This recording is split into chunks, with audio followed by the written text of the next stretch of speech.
गौड़ीय वैष्णव परंपरा के महान आचार्य श्रील भक्ति विनोद ठाकुर जब ग्रस्त जीवन के अंदर ब्रिटिश शासन काल के अंदर मजिस्ट्रेट थे, तो वो जगन्नाथपुरी के अंदर पोस्टेड थे।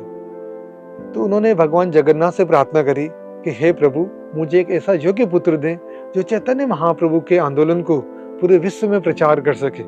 और उनके प्रार्थना के फलस्वरूप श्रील भक्ति सिद्धांत सरस्वती ठाकुर का जन्म हुआ। जब भक्ति सिद्धांत सरस्वती ठाकुर बहुत छोटे से शिशु थे, उस समय जगन्नाथ जी की रथ यात्रा निकली और जगन्नाथ जी का रथ भक्ति विनोद ठाकुर के घर के सामने आकर रुक गया। और भक्ति सिद्धांत सरस्वती ठाकुर की माँ उनको गोद में लेकर के जगन्नाथ जी के चरणों में रख देती है और उसी समय जगन्नाथ जी के गले से एक माला गिरती है और वो भक्ति सिद्धांत ठाकुर महाराज के गले में पड़ जाती। तो इस तरह से जगन्नाथ जी ने भक्ति सिद्धांत ठाकुर महाराज को आशीर्वाद दिया कि वो पूरे विश्व के अंदर चैतन्य महाप्रभु के आंदोलन का, कृष्ण भक्ति का प्रचार कर सके।